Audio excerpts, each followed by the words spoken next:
I hope कि आप सभी बहुत ही अच्छे होंगे। तो हम लोग यहाँ पे बात कर रहे थे अपने बायोमोलिक्यूल्स के बारे में और हम लोगों ने डिस्कस कर लिया था अपने कार्बोहाइड्रेट्स को और अपने लिपिड्स को, ठीक है। तो आज हम लोग यहाँ पे उसी सीरीज को आगे बढ़ाते हुए बात करेंगे अपने न्यूक्लिक एसिड के बारे में। तो न्यूक्लिक एसिड के अंदर यहाँ पे जितने भी टॉपिक हैं, चाहे हमारा डीएनए का स्ट्रक्चर हो गया, चाहे हमारा आरएनए का स्ट्रक्चर हो गया, चाहे हमारे डीएनए के अंदर के जो भी कंपोनेंट्स हो गए, ठीक है, चाहे हमारे जितने भी टाइप के नाइट्रोजनस बेस हैं, वो सब कुछ हम लोग आज की वीडियो में बहुत डिटेल में डिस्कस करेंगे। तो बस आप लोग को आज की वीडियो थोड़ा सा ध्यान से देखनी है और जहां जहां मैं बोलूंगा उस चीज को थोड़ा सा ध्यान से देखना। बाकी न्यूक्लिक एसिड और डीएनए आरएनए से रिलेटेड आप लोग के जितने भी डाउट है वो आज की वीडियो में खत्म हो जाएंगे। तो आप लोग कॉपी और पेन लेके बैठ जाइए और हम लोग अपना आज का वीडियो स्टार्ट करते हैं। तो बात करें हम लोग यहाँ पे न्यूक्लिक एसिड के बारे में, तो ये हमारा क्या होता है, ये हमारा एक naturally occurring primary information carrying biomolecule which forms the genetic material. देखो इस लाइन को थोड़ा सा ध्यान से समझना। जो हमारा न्यूक्लिक एसिड है ना, ये हमारा इंफॉर्मेशन कैरिंग मॉलिक्यूल होता है, ठीक है, बायोमोलिक्यूल्स बोल सकते हो। देखो इन्फॉर्मेशन का क्या मतलब है कि देखो हमारी बॉडी के अंदर जितनी भी इन्फॉर्मेशन होती है, ठीक है, मतलब एक इंसान के बारे में जो भी इन्फॉर्मेशन है कि उसका कलर कैसा है, ठीक है, और उसका साइज कैसा है, उसका शेप कैसा है, उसकी आंखें कैसी हैं, उसका मतलब उसका जो भी स्ट्रक्चर है वो कैसा है, वो सारी इन्फॉर्मेशन हमारा न्यूक्लिक एसिड ही कैरी करता है, जो कि हमारा क्या करता है, which forms the genetic material. और जेनेटिक मटेरियल हमारा क्या होता है, डीएनए। डीएनए का नाम आप लोगों ने बहुत बार सुना होगा। आज हम लोग उसको सब कुछ डिटेल में डिस्कस करेंगे, बस थोड़ा सा आप लोग जो है सब्र रखो, ठीक है, और धीरे धीरे आगे बढ़ते हैं। जैसे न्यूक्लिक एसिड यहाँ पे क्या होता है, nucleic acid is made from nucleotide. अब अगर आप लोग को याद हो, ठीक है, तो मैंने आप लोगों से बोला था जो हमारी फर्स्ट वीडियो थी कि यहाँ पे जो हमारे बायोमोलिक्यूल्स हैं वो दो टाइप के होते हैं, ठीक है। जो हमारे बायोमोलिक्यूल्स हैं वो हमारे यहाँ पे दो टाइप के होते हैं। पहला होता है हमारे यहाँ पे बायो माइक्रो, ठीक है, bio micro molecules, bio micro molecules. और दूसरा हमारा क्या होता है, बायो माइक्रो मॉलिक्यूल्स, ठीक है, बायो माइक्रो मॉलिक्यूल्स। तो यहाँ पे देखो अभी तक हम लोग जो भी चीजें डिस्कस कर रहे हैं, ठीक है, चाहे हमारा कार्बोहाइड्रेट्स हो गया, चाहे हमारा लिपिड्स हो गया, चाहे भी हमारा न्यूक्लिक एसिड हो गया, ये सारे हमारे बायो माइक्रो मॉलिक्यूल्स हैं, यानी ये सारे थोड़े से बड़े साइज के होते हैं, ठीक है। जैसे हमारा हम लोग फिलहाल तो न्यूक्लिक एसिड की बात कर रहे हैं, तो यहाँ पे देखो ये होता है हमारे यहाँ पे बायो माइक्रो मॉलिक्यूल्स। अब देखो यहाँ पे जितने भी बायो माइक्रो मॉलिक्यूल्स हैं वो हमारे किसी ना किसी बायो माइक्रो मॉलिक्यूल से मिलकर बने होते हैं, ठीक है। यानी ये क्या होता है, ये जब कंबाइन करते हैं तभी हमारा इसका फॉर्मेशन होता है। तो यहाँ पे देखो ये जो हमारा न्यूक्लिक एसिड है ना, ये हमारा जिस बायो माइक्रो मॉलिक्यूल से मिलकर बना होता है उसका नाम होता है यहाँ पे न्यूक्लियोटाइड, ठीक है, न्यूक्लियोटाइड। अभी हम लोग इसका स्ट्रक्चर बहुत ही डिटेल में डिस्कस करेंगे, बट अभी आप लोग सिंपली समझो कि न्यूक्लियोटाइड हमारा वो बायो माइक्रो मॉलिक्यूल होता है जो मिलके यहाँ पे न्यूक्लिक एसिड बनाता है। यानी सिंपली समझो, अगर मान लो न्यूक्लिक एसिड को जैसे मान लो हम एक अगर सर्कल, सॉरी, इसको अगर हम लोग एक सर्कल से डिनोट करें, ठीक है, तो इस तरह के बहुत सारे सर्कल जब आप लोग यहाँ पे जोड़ दो, ठीक है, बहुत सारे, तब जाके हमारे यहाँ पे न्यूक्लिक एसिड का फॉर्मेशन होता है। तो समझ जाओगे आप लोग, ठीक है। जैसे कि न्यूक्लियोटाइड्स आर द मोनोमर्स और building blocks of nucleic acid. अब यहाँ पे देखो जो हमारे बायो माइक्रो मॉलिक्यूल्स हैं इसको हम लोग यहाँ पे मोनोमर्स बोल देते हैं, ठीक है, मोनोमर्स। यानी देखो मोनो का मतलब क्या होता है, यानी सिंगल यूनिट होती है, ठीक है। और जब यही मोनोमर्स हमारे कंबाइन करते हैं तो यहाँ पे क्या बना देते हैं, बायो माइक्रो मॉलिक्यूल्स। और इसको हम लोग क्या बोलते हैं, इसको हम लोग बोलते हैं पॉलीमर्स। देखो इसको हम लोग बोलते हैं पॉलीमर्स। पॉली का मतलब क्या होता है कि ये बहुत सारे मोनोमर्स, देखो पॉली का मतलब बहुत, मैनी, ठीक है, पॉली का मतलब होता है मैनी।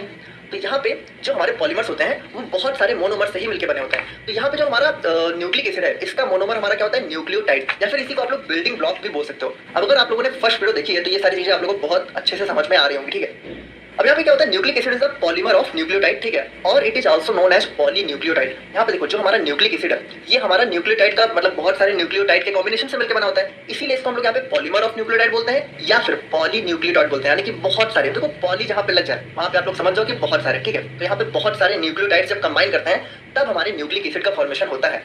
अब यहाँ पे देखो सबसे इंपॉर्टेंट बात कि इसका नाम क्या है। देखो इसका नाम है न्यूक्लिक एसिड। अच्छा इसका नाम न्यूक्लिक एसिड यहाँ पे पड़ा क्यों? देखो since it is found in the nucleus of the cell, और न्यूक्लियस के अंदर भी किसमें, न्यूक्लियाई में, ठीक है, and acidic in nature, hence it is known as nucleic acid. यानी कि जो हमारा न्यूक्लिक एसिड है ना ये हमारे सेल के न्यूक्लियस में पाया जाता है। अब आप लोगों को अगर पता हो तो सेल हमारा क्या होता है, देखो न्यूक्लियस हमारा सेल के सेंटर में होता है, ठीक है, और देखो न्यूक्लियस के अंदर भी हमारा सेंटर होता है जिसको हम लोग बोलते हैं न्यूक्लियाई, ठीक है। अब अगर आप लोगों ने सेल वाला टॉपिक देखा होगा तो पता होगा सब चीजें। तो जो हमारा न्यूक्लियाई है, ठीक है, यानी न्यूक्लियस का भी जो सेंटर है, ठीक है, इसके अंदर पाया जाता है हमारा न्यूक्लिक एसिड, ठीक है। और यहाँ पे चूंकि ये एसिडिक नेचर का होता है इसीलिए हम लोग बोल देते हैं इसको एसिड, ठीक है। तो यहाँ पे इसका नाम क्या होता है, न्यूक्लिक एसिड, क्योंकि यहाँ पे ये न्यूक्लियस के अंदर पाया जाता है और एसिडिक नेचर का होता है। तो आई होप कि आप लोग यहाँ पे एक इंट्रोडक्शन पार्ट यहाँ पे समझ गए होंगे। अब बात करें हम लोग यहाँ पे अपने टाइप्स ऑफ न्यूक्लिक एसिड की, ठीक है, तो ये हमारे यहाँ पे दो टाइप का होता है और आप लोगों ने जरूर इसका नाम सुन रखा होगा। पहला होता है हमारे यहाँ पे डीएनए और दूसरा होता है हमारे यहाँ पे आरएनए। तो अभी तक आप लोगों ने डीएनए आरएनए का नाम बहुत सुन रखा होगा। आज हम लोग यहाँ पे इसके स्ट्रक्चर को बहुत डिटेल में देखेंगे, ठीक है। यहाँ पे डीएनए का फुल फॉर्म नंबर क्या होता है, डीऑक्सी राइबो न्यूक्लिक एसिड, और आरएनए का क्या होता है, राइबो न्यूक्लिक एसिड। अब यहाँ पे इसका नाम भी ऐसा क्यों होता है वो सारी की सारी चीजें हम लोग आज की वीडियो में देखेंगे, बट उससे पहले थोड़ा हम लोग स्टेप बाय सुनते हैं, ठीक है। तो यहाँ पे सबसे पहले हम लोग डिस्कस करते हैं अपने न्यूक्लियोटाइड को, क्योंकि जो हमारा न्यूक्लिक एसिड है वो हमारा इसी के कॉम्बिनेशन से मिलकर बना होता है। तो जो हमारा न्यूक्लियोटाइड है वो हमारा क्या होता है, monomeric unit of nucleic acid, ठीक है। और यहाँ पे अब ध्यान से देखना, देखो यहाँ से आप लोगों को वीडियो बहुत ही ध्यान से देखनी है। देखो इस चीज को कई लोग स्किप कर देते हैं, ठीक है, बहुत ही शॉर्ट में समझ लेते हैं, बट इसको आप लोग थोड़ा डिटेल में समझोगे ना तो आगे आप लोग की जो बायोकेमिस्ट्री आने वाली है, ठीक है, उसमें आप लोग को बहुत डिटेल में यहाँ पे डीएनए का रेप्लिकेशन वगैरह पढ़ना है, तो वो सारी चीजें ना काफी इजी हो जाएंगे। तो इस चीज को यहाँ से ध्यान से देखना। तो यहाँ पे जो हमारे न्यूक्लियोटाइड है उसके अंदर हमें यहाँ पे 3 चीजें देखने को मिलती हैं। पहला होता है हमारे यहाँ पे पेंटोज शुगर, ठीक है, दूसरा होता है फॉस्फोरिक एसिड और थर्ड होता है यहाँ पे नाइट्रोजनस बेस। तो सबसे पहले हम लोग यहाँ पे इन तीनों को जो है डिटेल में एक एक करके देखते हैं, ठीक है। तो बात करें हम लोग यहाँ पे अपने पेंटोज शुगर की, तो यहाँ पे देखो ये हमारा क्या होता है, न्यूक्लियोटाइड का एक कंपोनेंट होता है, जैसा कि हमें ऑलरेडी पता है। अब यहाँ पे देखो इसका नाम यहाँ पे पेंटोज क्यों पड़ा हुआ है, क्योंकि इसके अंदर हमें 5 कार्बन देखने को मिलती है। अब अगर आप लोग को याद हो, ठीक है, नेक्स्ट लाइन को हम लोग देखते हैं। Pentose sugar is nothing but a monosaccharide with 5 carbon atoms. अब अगर आप लोग को याद हो तो जब हम लोगों ने यहाँ पे कार्बोहाइड्रेट को देखा था तो उसके अंदर जो हमारा मोनोसैकेराइड था, ठीक है, वो यहाँ पे 5 टाइप का था। यानी जो हमारी मोनोसैकेराइड शुगर थी वो हमारी 5 टाइप की थी। पहला था हमारा ट्राइओस, ठीक है, फिर दूसरा था टेट्राओस, थर्ड था पेंटोज। तो यहाँ पे पेंटोज हमारा क्या था, जिसके अंदर 5 कार्बन एटम होती है। यानी कि पेंटोज शुगर हमारी सिंपली क्या है, एक टाइप की कार्बोहाइड्रेट है जिसके अंदर हमें 5 कार्बन देखने को मिलते हैं। अब यहाँ पे देखो ये हमारी कितनी 2 टाइप की होती है। पहली होती है राइबोस और दूसरी होती है डीऑक्सीराइबोस। अब यहाँ पे अगर आप लोग थोड़ा सा दिमाग लगाओगे तो आप लोग समझ चुके होंगे कि जो हमारा आरएनए होता है उसके अंदर हमें देखने को मिलती है राइबोस शुगर, इसीलिए उसका नाम होता है राइबो न्यूक्लिक एसिड। और जो हमारा डीएनए होता है उसके अंदर हमें देखने को मिलती है डीऑक्सीराइबोस शुगर, इसीलिए उसका नाम होता है डीऑक्सीराइबो न्यूक्लिक एसिड। अब यहाँ पे देखो इन दोनों शुगर में बेसिक डिफरेंस क्या होता है। देखो पहले तो आप लोग दोनों स्ट्रक्चर को ध्यान से देखो।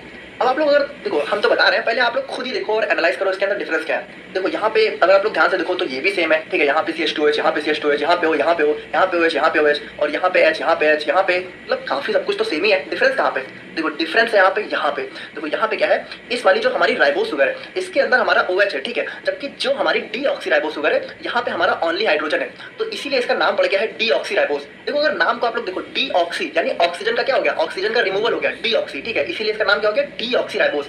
यानी कि जो हमारी राइबोस शुगर है इसमें से जब हम लोग ऑक्सीजन को रिमूव कर देते हैं तो हमारा क्या हो जाता है, डीऑक्सीराइबोस शुगर। अब बात करें हम लोग यहाँ पे अपने फॉस्फोरिक एसिड की, तो ये भी हमारे यहाँ पे न्यूक्लियोटाइड का एक कंपोनेंट होता है, ठीक है। देखो न्यूक्लियोटाइड में हमारे 3 चीजें होती हैं। पहला होता है हमारा पेंटोज शुगर, हम लोगों ने देख लिया, दूसरा होता है फॉस्फोरिक एसिड, उसको हम लोग देख रहे हैं, और तीसरा होता है हमारा नाइट्रोजनस बेस, जिसको हम लोग अभी देखने वाले हैं। तो यहाँ पे फॉस्फोरिक एसिड भी हमारा क्या होता है, न्यूक्लियोटाइड का एक कंपोनेंट होता है, और इसका मॉलिक्यूलर फॉर्मूला क्या होता है, H3PO4, यानी इसके अंदर 3 हाइड्रोजन, 4 ऑक्सीजन और एक हमारा फॉस्फोरिक फॉस्फेट ग्रुप देखने को मिलता है, ठीक है। अब यहाँ पे ध्यान से देखना, इट कंटेन्स 3 हाइड्रोक्सिल ग्रुप। देखो हाइड्रोक्सिल मतलब क्या होता है, OH, ठीक है, तो यहाँ पे इसके अंदर हमें जो है 3 OH देखने को मिलते हैं एंड 1 ऑक्सीजन एटम, ठीक है, एक ऑक्सीजन देखने को मिलता है linked with a phosphorus atom, और एक फास्फोरस देखने को मिलता है, ठीक है, जिसके चारों तरफ हमें यहाँ पे ये सारी चीजें देखने को मिलती हैं। और फाइनली बात करें अपने नाइट्रोजनस बेस की, तो यहाँ पे देखो इस चीज पे थोड़ा सा ध्यान से देखना। जो हमारा नाइट्रोजनस बेस है, ठीक है, ऑब्वियसली हमारा न्यूक्लियोटाइड का एक कंपोनेंट है जिसके अंदर हमें नाइट्रोजन देखने को मिलता है। देखो यहाँ पे सबसे पहली बात, ये बेसिक नेचर का होता है इसलिए इसका नाम बेस है, ठीक है, और यहाँ पे चूंकि इसके अंदर हमें नाइट्रोजन देखने को मिलता है तो इसका नाम हो जाता है नाइट्रोजनस बेस। अब यहाँ पे देखो ध्यान से देखना, हमारा जो डीएनए और आरएनए है, ठीक है, वहाँ पे उनको कंबाइन करके हमें जो है 2 टाइप के नाइट्रोजनस बेस देखने को मिलते हैं। पहला होता है हमारे यहाँ पे प्यूरिन्स और दूसरा होता है हमारे यहाँ पे पिरिमिडिन्स, ठीक है। तो यहाँ पे देखो एक चीज को थोड़ा सा ध्यान से समझना, जो हमारा प्यूरिन्स है ना, अब ये भी हमारा 2 टाइप का होता है। पहला होता है हमारे यहाँ पे एडेनिन और दूसरा होता है हमारे यहाँ पे ग्वानिन। और जो हमारा पिरिमिडिन्स है ये हमारे यहाँ पे 3 टाइप का होता है। पहला होता है हमारा यूरेसिल, दूसरा होता है थाइमिन एंड थर्ड होता है हमारे यहाँ पे साइटोसिन। देखो अब इस चीज को आप लोग यहाँ पे इग्नोर मत करना, इसको थोड़ा सा ध्यान से समझो। यानी कि देखो हमारा जो नाइट्रोजनस बेस है वो 2 टाइप का है, ठीक है, पहला हो गया प्यूरिन्स और दूसरा हो गया पिरिमिडिन्स, और ये दोनों भी यहाँ पे मतलब कुल मिला के टोटल 5 टाइप के हैं। यानी कि हम लोग सिंपली बोल सकते हैं कि जो हमारा नाइट्रोजनस बेस है इसके अंदर हमें 5 टाइप के बेस देखने को मिलते हैं। अगर यहाँ पे इन सभी को कंबाइन कर ले तो हमारा 5 हो गया ना। देखो वैसे तो ये 2 है, ठीक है, और इन दोनों के अंदर की क्लास है, लेकिन एक्चुअल में है तो ये सारे नाइट्रोजनस बेस ही। तो हमारा नाइट्रोजनस बेस हम लोग बोल सकते हैं कि 5 टाइप का होता है, एडेनिन, ग्वानिन, यूरासिल, थाइमिन और साइटोसिन। अब देखो यहाँ से आप लोग को चीजें बहुत ही ध्यान से देखनी है। जो हमारा प्यूरिन्स है इसके अंदर हमारे 2 टाइप है, ठीक है, पहला हो गया एडेनिन और दूसरा हो गया हमारा ग्वानिन। तो यहाँ पे जो हमारे प्यूरिन्स होते हैं ना, इसके अंदर आप लोग को डबल रिंग देखने को मिलती है, यानी इसके अंदर आप लोग को 2 रिंग देखने को मिलेगी। जैसे हमारा एडेनिन हो गया तो इसके अंदर भी डबल रिंग है, और जो हमारा ग्वानिन हो गया इसके अंदर भी डबल रिंग है, ठीक है। और जो हमारा नाइट्रोजन है वो आप लोग को 1st, 3rd, ठीक है, और 7th और 9th पोजीशन पे देखने को मिलेगा। यहाँ पे सारे और पोजीशन पे आप लोग को नाइट्रोजन देखने को मिलता है एक्सेप्ट पोजीशन 5, यानी 5th पोजीशन को छोड़ के आप लोग को जितने भी और पोजीशन है वहाँ पे नाइट्रोजन देखने को मिलेगा, और यहाँ पे डबल रिंग होंगी। तो ये हो गया हमारा यहाँ पे प्यूरिन्स। और बात करें हम लोग यहाँ पे पैरामिडिन्स की, ठीक है, तो यहाँ पे देखो हमें जो है सिंगल रिंग देखने को मिलेगी, है ना। यहाँ पे देखो ये 3 स्ट्रक्चर होते हैं। पिरिमिडिन्स हमारे कितने टाइप के होते हैं, 3 टाइप के, ठीक है, थाइमिन, साइटोसिन और यूरेसिल। तो ये तीनों जो नाइट्रोजन बेस है ये हमें यहाँ पे सिंगल रिंग में देखने को मिलते हैं, और यहाँ पे जो नाइट्रोजन है वो हमारे यहाँ पे 1st और 3rd पोजीशन पे देखने को मिलता है। तो यहाँ पे देखो इस टाइप से हमें जो है 5 नाइट्रोजन बेस देखने को मिलते हैं। तो समझ गए आप लोग। देखो इस चीज को समझना जरूरी है। प्यूरिन्स हमारे 2 टाइप के, ये दोनों में आप लोग को डबल रिंग, और जो हमारा पिरिमिडिन्स है वो हमारे 3 टाइप के, और इन तीनों में आप लोग को सिंगल रिंग। अब एक चीज आप लोग यहाँ पे बहुत ज्यादा कान खोल के सुनना। देखो यहाँ पे जो हमारे नाइट्रोजनस बेस है, ठीक है, तो यहाँ पे ये जो पांचों टाइप के नाइट्रोजनस बेस है, तो इसमें से आप लोग को जो हमारा एडेनिन है, ग्वानिन है, थाइमिन और साइटोसिन है, देखो ध्यान से सुनना, ये चारों आप लोग को देखने को मिलेंगे हमारे डीएनए में, ठीक है। और जो हमारा एडेनिन, ग्वानिन, यूरेसिल और हमारा साइटोसिन है, ये हमारा आप लोग को देखने को मिलेगा आरएनए में। देखो इस चीज को अभी आप लोग थोड़ा समझ लो, अभी हम लोग डिटेल में डिस्कस करेंगे। जैसे जो हमारा डीएनए है ना, इसके अंदर आप लोग को यहाँ पे क्या क्या देखने को मिलेगा, एडेनिन, ठीक है। देखो अभी मुझे पता है अभी आप लोग को नहीं समझ में आ रहा है, अभी बस इतना समझ लो कि कौन कौन सा देखने को मिलेगा। अभी हम लोग सब कुछ डिस्कस करेंगे, ठीक है, बट इस चीज को अभी आप लोग देखो, इसके अंदर क्या क्या देखो, प्यूरिन्स तो दोनों में देखने को मिलेगा। देखो ये जो हमारा आरएनए है और जो डीएनए है, इसके अंदर प्यूरिन्स दोनों में ही देखने को मिलेगा, यानी यहाँ पे भी होगा एडेनिन और ग्वानिन, यहाँ पे भी होगा। अब यहाँ पे अंतर कहाँ पे आएगा, देखो जो हमारा डीएनए है, तो इसमें आप लोग को जो हमारा पिरिमिडीन है, इसमें से आप लोग को देखने को मिलेगा थाइमिन और साइटोसिन। यूरेसिल आप लोग को डीएनए में नहीं देखने को मिलेगा, ध्यान से देखना, यहाँ पे आप लोग को क्या देखने को मिलेगा, थाइमिन, ठीक है, थाइमिन और साइटोसिन। तो आरएनए की बात करें तो आरएनए में क्या होगा, देखो आरएनए में क्या होगा, देखो साइटोसिन तो यहाँ भी देखने को मिलेगा, लेकिन यहाँ पे क्या होगा, यहाँ पे आप लोग को थाइमिन की जगह देखने को मिलेगा यूरेसिल, थाइमिन की जगह आ जाएगा यूरेसिल। तो यहाँ पे देखो जो हमारा डीएनए और आरएनए है, इसमें से जो दो सबसे मेजर डिफरेंस होते हैं कि पहली तो डीएनए में होती है डीऑक्सीराइबोस शुगर, आरएनए में होती है राइबोस शुगर। और दूसरा जो सबसे बड़ा मेजर डिफरेंस होता है कि डीएनए में हमें देखने को मिलता है थाइमिन नाइट्रोजनस बेस, जबकि आरएनए में हमें देखने को मिलता है यूरेसिल नाइट्रोजनस बेस, ठीक है। कभी भी यूरेसिल आप लोग को डीएनए और थाइमिन आप लोग को आरएनए में नहीं देखने को मिलेगा, और ये हमारा एक बहुत ही मेजर पॉइंट है, ठीक है। तो इसको आप लोग यहाँ पे अपने दिमाग में रखना। तो अब हम लोग यहाँ पे फाइनली बात करते हैं अपने स्ट्रक्चर ऑफ न्यूक्लियोटाइड के बारे में, यानी कि जिससे हमारे यहाँ पे पूरा न्यूक्लिक एसिड या फिर आप कह सकते हो कि डीएनए और आरएनए यहाँ पे जिससे मिलकर बना होता है। तो जो हमारा न्यूक्लियोटाइड है, ठीक है, तो हम लोगों ने ऑलरेडी देख लिया, इसके अंदर हमें तीन चीजें देखने को मिलती हैं। पहला हो गया पेंटोज शुगर, दूसरा हो गया फॉस्फेट ग्रुप, ठीक है, या फिर फॉस्फोरिक एसिड, और तीसरा हो गया हमारे यहाँ पे नाइट्रोजनस बेस। तो यहाँ पे देखो इन तीनों का कॉम्बिनेशन कैसे होता है, जो हमारी पेंटोज शुगर है, ठीक है, तो इसके यहाँ पे फर्स्ट कार्बन के साथ हमारा नाइट्रोजनस बेस लग जाता है, और जो हमारा यहाँ पे फिफ्थ कार्बन होता है उसके साथ हमारे यहाँ पे अटैच हो जाता है हमारा फॉस्फेट ग्रुप, ठीक है।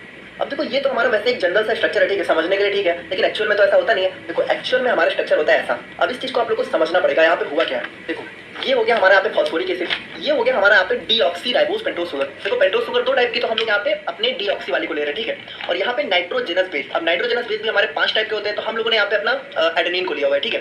तो यहाँ पे देखो अब हम इन तीनों को जोड़ के हमारा न्यूक्लियोटाइड बनाएंगे। तो यहाँ पे देखो होगा क्या, जब हमारा यहाँ पे फॉस्फोरिक एसिड यहाँ पे इससे आके जुड़ेगा, देखो फॉस्फोरिक एसिड हमारा इस वाले कार्बन के साथ आके जुड़ेगा, और जो हमारा नाइट्रोजनस बेस है, ध्यान से सुनना, ये हमारा इस वाले देखो यहाँ पे इससे जुड़ेगा, ठीक है, यहाँ पे इस वाले से होगा क्या, देखो जब फॉस्फोरिक एसिड यहाँ पे इसके साथ जुड़ेगा, ठीक है, तो यहाँ पे देखो इसमें से हमारा H, ठीक है, और इसमें से हमारा OH, ये दोनों अलग हो जाएंगे, और हमारे यहाँ पे वाटर के फॉर्म में देखो HOH यहाँ पे मिलके क्या बना लेंगे, H2O, ठीक है, और यहाँ पे ये अलग हो जाएगा और ये दोनों आके जुड़ जाएंगे, ठीक है। देखो यहाँ पे क्या हो, CH2 से हमारा देखो CH2 से हमारा OH गायब हो गया, और यहाँ पे इसके पास से H गायब हो गया, ये दोनों निकल के वाटर के फॉर्म में अलग हो गए, और इन दोनों ने क्या किया, यहाँ पे बॉन्ड बना लिया और ये यहाँ पे अटैच हो गए। और उसके बाद नाइट्रोजनस बेस की बात करें, ध्यान से देखना, यहाँ से हमारा H, ठीक है, और यहाँ से हमारा OH, ठीक है, ये दोनों मिलके क्या होंगे, वाटर के फॉर्म में अलग हो जाएंगे, ठीक है। और यहाँ पे क्या होगा, इन दोनों से भी कॉम्बिनेशन बन जाएगा। देखो यहाँ पे क्या हुआ, यहाँ पे इस OH की जगह हमारा नाइट्रोजनस का बेस का हमारा N आ गया, ठीक है, और H यहाँ से गायब हो गया, OH यहाँ से गायब हो गया। तो इस तरीके से देखो हमारे न्यूक्लियोटाइड का स्ट्रक्चर हमें एक्चुअल में देखने को मिलता है, ठीक है।